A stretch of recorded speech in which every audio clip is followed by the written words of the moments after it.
आज हम हिंदी अनिवार्य में आरोह पुस्तक के गद्य भाग में संकलित यात्रा वृत्तांत लेखक कृष्णनाथ द्वारा रचित स्पीति में बारिश के आगे के भाग का अध्ययन करेंगे। 1873 में स्पीति रेगुलेशन पास हुआ, जिसके तहत लाहुल और स्पीति को विशेष दर्जा दिया गया। ब्रिटिश भारत के अन्य कानून यहाँ नहीं लागू होते थे। रेगुलेशन के अधीन शासक प्रशासन के अधिकारी नोनों को दिए गए थे, जिसमें माल गुजारी इकट्ठा करना और छोटे छोटे फौजदारी के मुकदमों का फैसला करना भी शामिल था। सन 1873 में अंग्रेज सरकार ने स्पीति रेगुलेशन पास किया, जिसमें इस रेगुलेशन के अधीन प्रशासन के अधिकारी नोनों को दिए गए और नोनों का कार्य था माल गुजारी एकत्र करना तथा छोटे छोटे फौजदारी मुकदमों का निर्णय करना था। इससे ऊपर के मामले वह कमिश्नर को भेज दिया करता था। इसके ऊपर के मामले वह कमिश्नर के पास भेज देता था। उन दिनों लाहौल स्पीति का वृत्तांत कांगड़ा जिले के अंतर्गत कुल्लू तहसील में मिलता है। स्वराज्य के बाद यानी अंग्रेजी शासन के समय लाहौल और स्पीति कांगड़ा जिले में था, लेकिन स्वतंत्र होने के पश्चात सन 1960 में लाहौल स्पीति पंजाब राज्य के अंतर्गत एक अलग जिला बना दिया गया, जिसका केंद्र केलंग में है। 1966 में जब हिमाचल प्रदेश राज्य बना तो लाहौल स्पीति उसका उत्तरी छोर का जिला हो गया। यह देश का सबसे अधिक दुर्गम क्षेत्र था। दुर्गम माने कठिन। स्पीति 13.42 और 32.59 अक्षांश उत्तर और 77.26 और 78.42 के पूर्व देशांतर के बीच स्थित है। यह चारों ओर से ऊंचे ऊंचे पहाड़ों का केदी है, अर्थात इसके चारों ओर पहाड़ घिरे हुए हैं। इन पहाड़ों की औसत ऊंचाई 18,000 फीट है। यह पहाड़ उसे पूरब में तिब्बत और पश्चिम में लाहौल, दक्षिण में किन्नौर और उत्तर में लद्दाख से अलग करते हैं। इसकी मुख्य घाटी इसी नाम की स्पीति नदी की घाटी है। स्पीति पश्चिम हिमालय में लगभग 16,000 फीट की ऊंचाई से निकलकर पूरब में तिब्बत में बहती है। स्पीति नदी वहाँ से स्पीति में आती है। स्पीति से वह कर पुराने रामपुर बुशहर राज्य में और अब किन्नौर जिले में बहती हुई सतलुज नदी में मिलती है। मेरी इस स्पीति नदी से प्रीति है। प्रीति यानी प्रेम या स्नेह। स्पीति में मैं सिर्फ इसी नदी को पहचानता हूँ। सुनता हूँ कि कोई पारा नदी भी है, फिर घाटी है।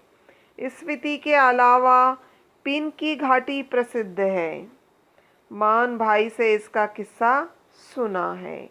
अत्यंत बिहड़ यानी भयंकर और वीरान है। वीरान यानी सुनसान, जहाँ कोई नहीं रहता हो। इनमें से शायद स्पीति की घाटी ही आबाद है। इन क्षेत्रों में से केवल स्पीति की जो घाटी है वहाँ पर ही लोग बसे हुए हैं। जैसी वह आबाद है वह आप देख रहे हैं, यानी वहाँ पर जितने लोग रहते हैं वे आप जानते हो।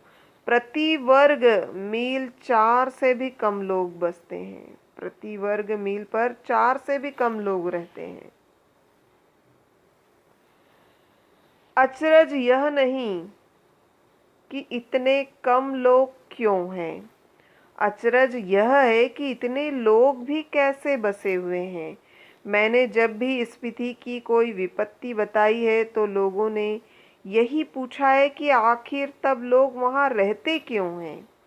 8-9 महीने शेष दुनिया से कटे हुए ठंड में ठिठुर रहे हैं, सिर्फ एक फसल उगाते हैं, लकड़ी भी नहीं है। लेखक ने यहाँ पर आश्चर्य व्यक्त किया है कि स्पीति में इतने कम लोग क्यों रहते हों। इस बात पर आश्चर्य नहीं होता है, आश्चर्य इस बात पर होता है कि इतने लोग भी वहाँ कैसे बसे हुए हैं, जबकि वहाँ का जो जीवन यापन है, वहाँ की जो परिस्थितियाँ हैं वह बड़ी कठिन है और वहाँ पर सुविधा के कोई भी साधन नहीं है। तो लेखक विचार करते हैं कि स्पीति के लोग इतनी विपरीत परिस्थितियों में भी वहाँ क्यों रहते हैं। तो आगे देखिए, वृत्ति नहीं फिर क्यों रहते हैं, क्या अपने धर्म की रक्षा के लिए रहते हैं। स्पीति में रहने की क्या उन्हें आदत हो गई है, ऐसा नहीं है। लेखक के अनुसार स्पीति में बसे रहने के लिए किसी तर्क से सिद्ध नहीं किया जा सकता है, लेकिन लेखक यहाँ पर आश्चर्य व्यक्त करते हैं कि वे रहते कैसे हैं, वे इतनी विपरीत परिस्थितियों में वहाँ भी क्यों रहते हैं। क्या अपने धर्म की रक्षा के लिए रहते हैं, इसके पीछे धर्म की रक्षा, या अपनी जन्मभूमि के महत्व के कारण रहते हैं, या अपनी जन्मभूमि के प्रति प्रेम के कारण रहते हैं, या मजबूरी में रहते हैं, कहीं और जा नहीं सकते, या तो वे मजबूरी में रहते हैं कि कहीं और जा नहीं सकते हैं। कहाँ जाए, फिर और बातों के साथ साथ यह सब कारण है, मैं नहीं जानता, मैं तो इतना ही देखता हूँ कि यहाँ रह रहे हैं, इसलिए रह रहे हैं और कोई तर्क नहीं है। हम बहुत सारी बातों पर विचार भी करें तो भी वास्तविकता तो यह है कि वे लोग यहाँ रह रहे हैं। तर्क से हम किसी भी चीज़ को भले सिद्ध कर सकते हैं, स्पीति में रहने को सिद्ध नहीं कर सकते हैं। यदि हम बहस करें तो हम इस बहस से किसी बात को सिद्ध कर सकते हैं, लेकिन वे लोग जो स्पीति में रहते हैं उनके रहने के कारण को सिद्ध नहीं किया जा सकता है। लेकिन तर्क का इतना मोह क्यों है। हमारे मन में जो प्रश्न उठते हैं कि इतनी असुविधाएं होने के बाद भी वे रहते क्यों हैं। ज़्यादा करके संसार और निर्वाण अतर्क्य है, तर्क से परे है। लेखक यहाँ बताना चाहता है कि अनेक ऐसे विषय हैं जहाँ तर्क काम नहीं करता, जैसे संसार की वास्तविक स्थिति है ना, मोक्ष की अवधारणा तर्क से सिद्ध या असिद्ध नहीं किया जा सकता है। स्पीति नदी के साथ साथ मेरा थोड़ा परिचय स्पीति के पहाड़ों का भी है। लेखक बताते हैं कि स्पीति नदी के साथ साथ वे यहाँ के पहाड़ों के बारे में भी जानते हैं। स्पीति के पहाड़ लाहौल से ज़्यादा ऊंचे, नंगे और भव्य हैं। लेखक ने बताया है कि स्पीति के जो पर्वत हैं वह लाहौल के पर्वत से भी ज़्यादा ऊंचे हैं, अर्थात स्पीति लाहौल से भी ऊंचाई पर बसे हुए हैं। स्पीति के जो पर्वत हैं वह नंगे और भव्य हैं, विशाल हैं, वहाँ पर कोई पेड़ पौधे नहीं हैं। उनके सिरों पर स्पीति के नर नारियों का अंतर्नाद जमा हुआ है। लेखक बताते हैं कि जो पर्वत है उनके ऊपरी हिस्सों पर केवल बर्फ जमी हुई है। यहाँ पर ठंड का और व्यथा का साम्राज्य है। शिव का अट्टहास नहीं, हिम का अंतर्नाद है, ठिठुरन है, गलन है, व्यथा है। लेखक बताते हैं कि कैलाश आदि हिमालय पर्वत शिखरों की भांति इन्हें शिव का अट्टहास कहना उपयुक्त नहीं होगा। इस हिम में तो केवल स्पीति वासियों ने, स्पीति के रहने वाले लोगों के कष्टमय जीवन की व्यथा है। इस व्यथा की कथा इन पहाड़ों की ऊंचाई के आंकड़ों में नहीं कही जा सकती है। स्पीति के लोगों की जो पीड़ा है, यहाँ की जो परेशानियां हैं, वे परेशानियां इन पहाड़ों की ऊंचाई के आंकड़ों में नहीं कही जा सकती है। फिर भी जो सुंदरता इंच में मापने के अभ्यासी है, वे भला पहाड़ को कैसे बख्श सकते हैं। वे यह जान ले कि स्पीति मध्य हिमालय की घाटी है। जिस हिमालय को वे जानते हैं, वहाँ पर स्केटिंग, सौंदर्य प्रतियोगिता, आइसक्रीम, छोले भटूरे, कुल्लू मनाली, शिमला, मसूरी, नैनीताल, श्रीनगर, वह सब हिमालय नहीं है। यहाँ पर लेखक बताते हैं कि जिस हिमालय को अधिकांश लोग जानते हैं, वे किस रूप में जानते हैं? स्केटिंग के रूप में, सौंदर्य प्रतियोगिता के रूप में, छोले भटूरे, कुल्लू मनाली, मसूरी, नैनीताल और श्रीनगर, इन सबको वे हिमालय के रूप में जानते हैं। लेकिन वास्तविक में वे हिमालय नहीं है। वे तो हिमालय का तलुआ है। वे तो हिमालय का केवल एक निचला हिस्सा है। शिवालिक या परिपांचाल, ऐसा ही कुछ उसका नाम है। यह तलहटी है। यह तल पर बसा हुआ है। रोहतांग के जोत के पार मध्य हिमालय है। इसमें ही लाहुल स्पीति की घाटियां हैं। इन घाटियों की औसत ऊंचाई नापी गई है। श्री कनिघम के अनुसार लाहुल की समुद्र सतह से ऊंचाई 10,535 फीट है। स्पीति की 12,986 फीट है, यानी लगभग 13,000 फीट की औसत ऊंचाई है।